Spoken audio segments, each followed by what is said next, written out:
নমস্কার বন্ধুরা, আপনারা বাড়িতে শুধুমাত্র 1 কাপ সুজি দিয়ে এই গরমে কোনো রকম তেল ছাড়াই এইরকম দারুণ মজাদার স্বাস্থ্যকর টিফিন রেসিপিটি বানিয়ে নিতে পারেন।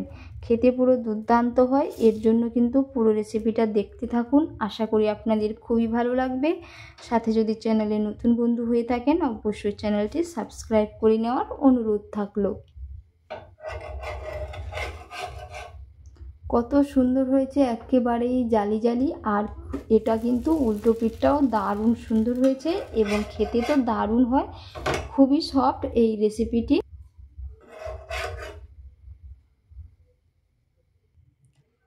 কতটা সুন্দর হয়েছে, একেবারেই নরম সফট আর তুলোর মতো তুলতুলে।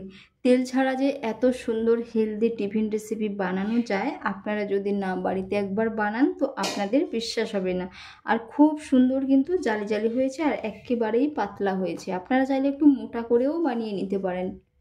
সবার প্রথমে আমি একটি মিক্সিং বোল নিয়েছি। মিক্সিং বোলের মধ্যে দিয়ে দিচ্ছি 1 কাপ সুজি। এখানে আমি কাপ মেপে নিচ্ছি, আপনারা চাইলে বাটি মেপেও নিতে পারেন। তো এখানে আমি 1 কাপ নিয়েছি, আপনারা সুজির পরিমাপটা বাড়িয়ে কমিয়ে নিতে পারেন। এবার আমি এর মধ্যে দিয়ে দিচ্ছি 1/2 কাপ টক দই। যেই কাপের মাপ করে সুজি নিয়েছিলাম সেই কাপেরই মাপ করে দিয়ে দিলাম 1/2 কাপ টক দই। এবার আমি দিয়ে দেবো এর মধ্যে পরিমাণ মতো লবণ। আর বন্ধুরা, এই রেসিপিটা বানানোর জন্য কিন্তু বিশেষ কোনো কিচ্ছু উপকরণ লাগবে না, শুধুমাত্র টক দই আর সুজি থাকলেই আপনারা বাড়িতে বানিয়ে নিতে পারবেন। এবার আমি দিয়ে দিচ্ছি এর মধ্যে 1 চামচ চিনি। তো যেই কাপের মাপ করে আমি দই আর সুজি নিয়েছিলাম সেই কাপেরই মাপ করে দিয়ে দেব 1 কাপ জল। 1 কাপ জল দিয়ে দিলাম।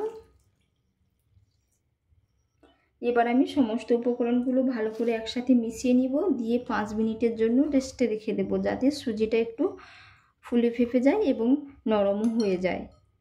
আর বন্ধুরা, প্রতিদিনের মতো কে কোথা থেকে রেসিপি দেখছেন অবশ্যই কমেন্ট করে জানাবেন। রেসিপি ভালো লেগে থাকলে অবশ্যই একটি লাইক করে দেবেন। সাথে চ্যানেলে নতুন বন্ধু হয়ে থাকলে অবশ্যই চ্যানেলটি সাবস্ক্রাইব করে নেওয়ারও অনুরোধ থাকলো। তো এইদিকে আমি খুব ভালো করে সমস্ত উপকরণগুলো মিশিয়ে নিয়েছি। এবার এটাকে আমি 5 মিনিটের জন্য রেস্টে রেখে দিলাম। 5 মিনিটের জন্য রেস্টে রেখেছিলাম। এবার আমি দেখে নেব, এই যে সুজিটা অনেকটাই ফুলে ফেপে ডবল হয়ে গেছে। আর এই যে হাতের মধ্যে নিয়ে দেখছি যে অনেকটাই কিন্তু নরম হয়ে গেছে। এবার আমি একটি মিক্সির জারের মধ্যে সুজির ব্যাটারটা ভরে নেব।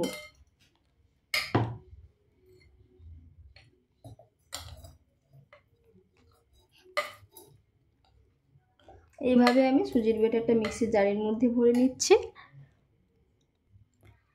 এবার আমি একটা ঢাকনা লাগিয়ে দিলাম, মিক্সির জারের ঢাকনা। এবার এটাকে মিহি করে একেবারে পেস্ট করে নেব। এবার আমি সেই মিক্সিং বোলের মধ্যে সুজির পেস্ট ঢেলে নিচ্ছি। কতটা সুন্দর হয়েছে, আর বেটারের থিকনেসটাও কিন্তু দারুণ এসছে। এর মধ্যে আমি 1 কাপ সুজির জন্য কিন্তু টোটাল 1.5 কাপই জিনিস মিশিয়েছি। প্রথমত হচ্ছে 1/2 কাপ টক দই, সাথে হচ্ছে 1 কাপ জল, টোটাল হচ্ছে এখানে 1.5 কাপ। এর মধ্যে আমি আর জল মেশাবো না, মিক্সির জার ধুয়ে অল্প করে একটু জল দিয়ে দেব। এর থিকনেসটা আমি কেমন রেখেছি এই যে আপনারা দেখে নিশ্চয়ই বুঝতে পেরেছেন। দাগ কাটলে খুব সহজেই কিন্তু দাগটা কাটা যাচ্ছে আর গায়ে লেগে যাচ্ছে না। এই রকমভাবেই কিন্তু বেটারের ঘনত্বটা রাখতে হবে। এবার এটাকে আমি 5 মিনিটের জন্য রেস্টে রেখে দেব। আপনারা চাইলে নাও রেস্টে রাখতে পারেন। তো এবার আমি গ্যাসের চুলার মধ্যে একটি ফ্রাই প্যান বসিয়ে নেব। 5 মিনিট হয়ে গেছে। এবার আমি এর মধ্যে দিয়ে দিচ্ছি 1 চামচ ইনো। তো পুরোপুরি আমি একটা ইনোই এর মধ্যে দিয়ে দিলাম। আপনাদের কাছে যদি না ইনো থাকে তাহলে আপনারা কিন্তু ইনোর পরিবর্তে এখানে বেকিং পাউডার আর বেকিং সোডা দুটো মিলিয়ে মিশিয়ে নিতে পারবেন। তো এর মধ্যে আমি অল্প করে একটু মিক্সির জার ধোয়া জল দিয়ে দিচ্ছি, 1 চামচের মতো জল দিয়ে দিলাম। এইভাবে জলটা দিলে কিন্তু খুব সহজেই অ্যাক্টিভ হয়, এর কারণেই দিয়েছি। এবার আমি ভালো করে মিশিয়ে নেব। খুব ভালো করে মিশিয়ে নিয়েছি। এবার আমি দেখে নেব ফ্রাই প্যানটা গরম হয়ে গেছে কি। গ্যাসের চুলার মধ্যে আমি একটি ফ্রাইং প্যান বসিয়ে নিয়েছি। আর বন্ধুরা, এই যে ফ্রাইং প্যানটা এটা আমি ননস্টিকের নিয়েছি। আপনাদের কাছে যদি না ননস্টিক থাকে আপনারা কিন্তু যে কোনো লোহার কড়াইতেও বানিয়ে নিতে পারবেন, কিংবা লোহার তাওয়াতে। এইদিকে তাওয়াটাও আমি খুব সুন্দর করে গরম করে নিয়েছি। আর বন্ধুরা, তাওয়ার মধ্যে কিন্তু আমি কোনো রকমের তেল ব্রাশ না করেই বানিয়ে নেব। আর আপনারা যদি লোহার তাওয়াতে করেন তো অল্প করে একটু তেল ব্রাশ করে নিতে পারেন। এইভাবে একটু ঘুরিয়ে নিচ্ছি।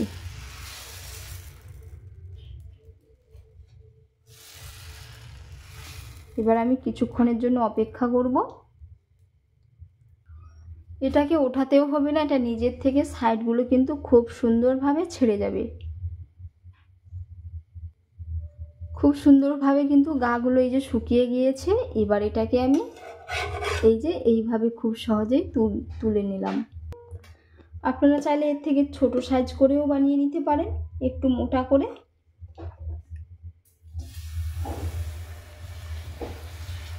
আবারও দিয়ে দিলাম এক হাতা, ঠিক একই রকমভাবে বানিয়ে নেব।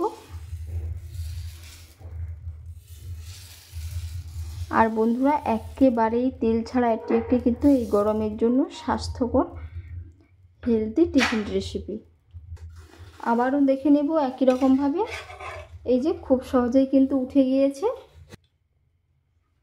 এইরকমভাবে কিন্তু এক এক করে আমি সমস্তগুলো বানিয়ে নেব।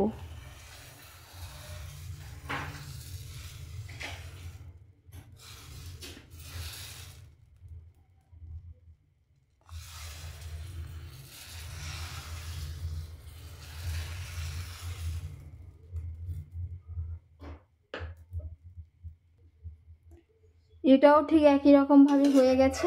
এই যে কত সুন্দর হয়েছে বন্ধুরা। উল্টো পিঠটাও দেখুন দারুণ হয়েছে। এই যে উল্টো পিঠটাও কিন্তু দারুণ সুন্দর হয়েছে। এবার এটাকেও আমি ঠিক একই রকমভাবে তুলে নিচ্ছি। তো এদিকে দেখতে দেখতে আমি সমস্তগুলো বানিয়ে নিয়েছি। আর কত সুন্দর হয়েছে বন্ধুরা, একেবারেই নরম সব তুলোর মতো তুলতুলে, আর কিন্তু খুবই জালি জালি হয়েছে। এই যে শুধুমাত্র 1 কাপ সুজি দিয়ে যে এত সুন্দর রেসিপি বানানো যায়, আপনারা যদি না বাড়িতে বানান তো আপনাদের বিশ্বাস হবে না। আর এতক্ষণ পুরো রেসিপিটা দেখার জন্য আপনাদের অসংখ্য অসংখ্য ধন্যবাদ থাকলো। আপনাদের সাথে নেক্সট অন্য একটি রেসিপিতে দেখা হচ্ছে। আপনারা সকলেই ভালো থাকবেন, সুস্থ থাকবেন। ধন্যবাদ।